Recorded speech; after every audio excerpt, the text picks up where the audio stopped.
La puberté, c'est une étape fondamentale dans la vie de l'individu. C'est à partir de l'âge de entre 12 et 16 ans, selon les personnes, qu'une production d'hormones à l'intérieur du corps va entraîner ces changements. Chez la femme comme chez l'homme, ou chez le garçon comme chez la fille, il va y avoir un certain nombre de choses qui vont apparaître, notamment le corps qui va changer, les hanches qui vont se développer chez la femme, la musculature qui va se développer chez le garçon, les poils pubiens qui vont apparaître au niveau du pubis et des organes génitaux et des aisselles, les seins qui vont pousser chez la jeune fille, la voix de l'homme qui va commencer à devenir un peu rauque, la pomme d'Adam qui va apparaître, la barbe qui va apparaître, les moustaches qui vont commencer à pousser, etc.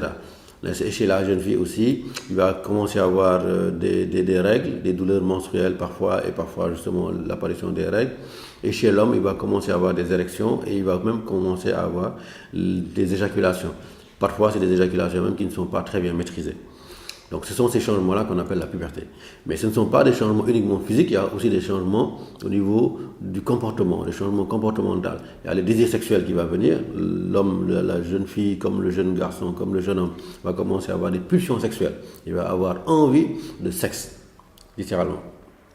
N'est-ce pas? Et tout ça, c'est un rapport. C'est la même hormone qu'on appelle la testostérone qui va donner ces changements physiques-là. C'est cette même hormone qui va pousser l'homme ou la femme ou la jeune fille ou le jeune homme à avoir des envies sexuelles. Et ça, c'est tout à fait légitime. Maintenant, il faudrait, de par son éducation, de par ces informations qu'il a, pouvoir maîtriser ces pulsions sexuelles et pouvoir les canaliser, pouvoir avoir une vie sexuelle responsable.